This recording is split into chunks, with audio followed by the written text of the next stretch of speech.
Welcome back. Let's give you an update now from the sports desk. And we are speaking one of the leading events of today. That is the Dutch Grand Prix, where Max Verstappen has a great chance to extend his lead at the top of the Formula One drivers' standings and take a step closer to defending his world title. The Belgian-Dutch driver will be starting his home Grand Prix in the Netherlands in pole position. The Red Bull man is in the front row alongside his closest challenger, Charles Leclerc, with Carlos Sainz Jr., the other Ferrari driver, as well as Sir Lewis Hamilton in the second row. Verstappen won last year's race at Zandvoort, so he'll definitely be fancying his chances today. Joining us from Gqeberha via Zoom is South African motor racing champion Bashobonke Sipuka. Very good morning to you, Chops, and thank you so much for your time this morning. So, I mean, our promo before we came into the story is that, you know, the Scuderia Ferrari is feeling like it's going to be prancing quite a bit today because they're sitting second and third on the grid. How much of a chance do they have against a Red Bull car that just seems to glide on tracks? It's just untouchable. Well, Red Bull is quite mighty. I think their package is just much better than Ferrari in certain circuits. And more importantly, the driver is so switched on. That's Max Verstappen in this case. But Ferrari will have a very good chance if Max does make a mistake on the start. But bearing in mind it's a Dutch Grand Prix, Max is heavily motivated to try and win this Grand Prix. And if you do look at it in the times, and to say the least, it does appear that the Red Bull is just a little bit mightier than the Ferrari, to say the least. Ferrari this entire season have been their own worst enemy. They've shot themselves in the face so many times. Charles Leclerc has been compromised a number of times by poor strategy. So it's almost expected by a number of fans, at least, who've been following this entire season, that Sir Lewis Hamilton has a chance. I mean, Sergio Perez, George Russell also have a chance, perhaps, to make it onto that podium ahead of the Ferrari duo.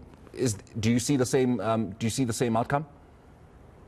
I basically think that Mercedes here has really come in its fold. It's come back. I mean, we've never seen a Mercedes qualify on the same time this season with a Ferrari or with a Red Bull. Remember, in second practice, in Q2, the Mercedes, Lewis in the state, was 1/10 of Max Verstappen's time.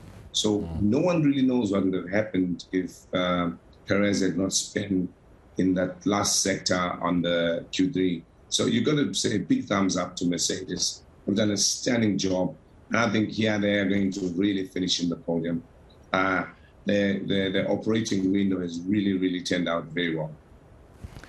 Is it a case of drivers that know how to drive, or is it a case of Toto Wolff and the team actually improving the car? Because, I mean, we know Sir Lewis Hamilton can drive a Formula One car that has no wheels and still win a Grand Prix. He's that great. George Russell has taken the challenge, you know, of being Sir Lewis Hamilton's partner. He's even been called Mr. Consistent this season because he's been finishing 4th, 5th, you know, making a podium finish now and then. So is it a case of, you know, these two drivers have been given cars that are a little better, or they're just really good drivers? No, there's a combination of both. You can be given a very good car, and if you can't drive, you're pretty useless. In this case, both drivers can drive.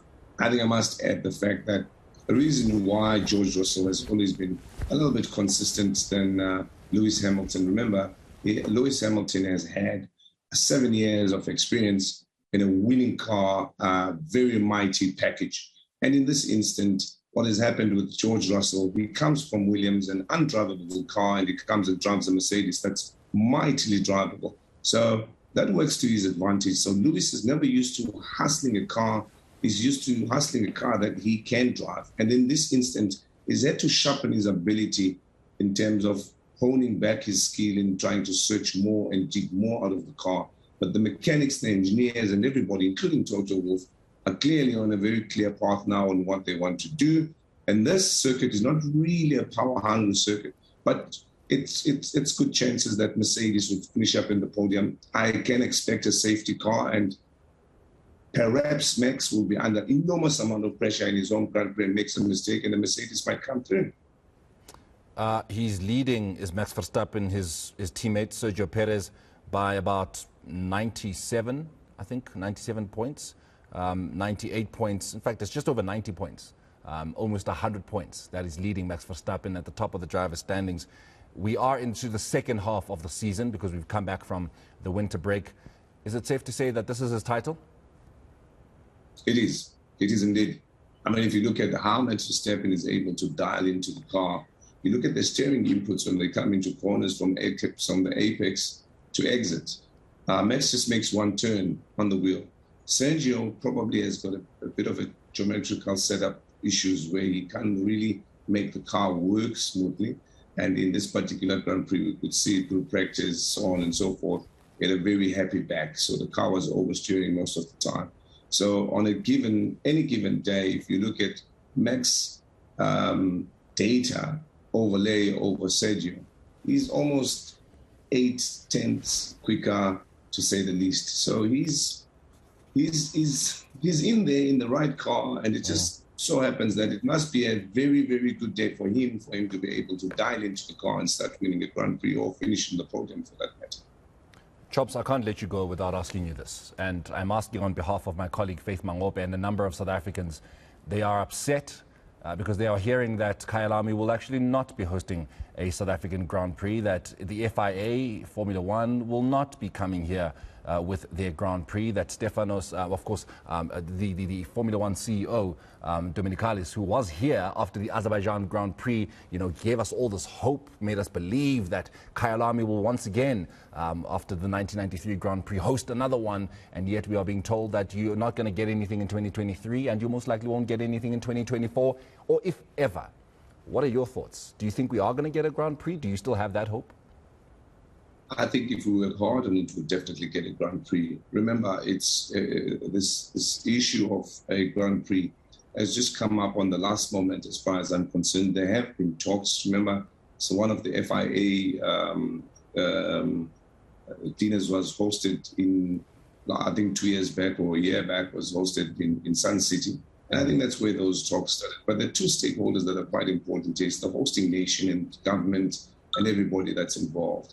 I think where we sit now, we sit with a challenge where we can't deliver it in time, and other people who want to have Grand Prix in their countries are working around the clock to make sure that they do have a Grand Prix. So I don't think it's all doom and gloom. I think we just got to go back and re-strategize and see how we could deliver the Grand Prix with all stakeholders pulling the same direction. This year's Commonwealth Games was actually supposed to be in Durban. We won those rights to host it in 2015, and it was in 2015, or in fact 2 years later, 2017, where the South African government came out and said, yeah, guys, we're actually not going to be able to be hosting the Commonwealth Games in 2022.